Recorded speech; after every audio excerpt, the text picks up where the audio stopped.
ஆசீர்வாதப்பட்டிருப்பாய், வருகிற ஆசீர்வாதப்பட்டிருப்பாய் சொன்ன கர்த்தர் உடைய கரமுடைய பிரசன்னம் மையமே சபையுடைய காரியங்களுக்காக ஜெபிக்கிறோம். ஆண்டவரே கொண்டு வாங்க, ஆத்துமாக்களை கொண்டு வாங்க, கடற்கரை மண்ணில கொண்டு வாங்க, வானத்தில் நட்சத்திரத்துல கொண்டு வராங்க, நரம்பத்தக்காத ஆத்துமாக்களை கொண்டு வராங்க, கடற்கரை மண்ணில கொண்டு வராங்க.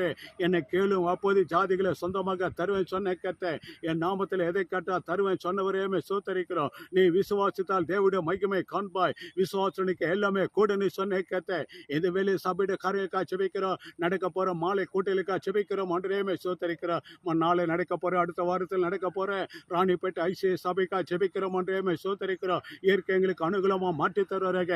மின்சாரத்தமுடைய கருத்தை கொடுக்கிறோம். அந்த ஸ்டேஜுக்காக ஜெபிக்கிறோம், கன்வென்ஷனுக்காக ஜெபிக்கிறோம், அந்த நோட்டீஸ் வால் போஸ்டுக்காக ஜெபிக்கிறோம், பேனருக்காக ஜெபிக்கிறோம், வரப்போற ஸ்பீக்கருக்காக ஜெபிக்கிறோம். அந்த 3 நாள் கூட்டத்தில் வர வேண்டிய ஊழியக்காரர்களை துரிதமாக கொண்டு வருவாங்க. ஆண்டவரே சமூகருக்கு முன்பாக கடந்து வரும்படியா எங்களுடைய கோலான பாதை செவப்படுத்துவாங்க. உடைய வார்த்தை காலுக்கு தீபம்,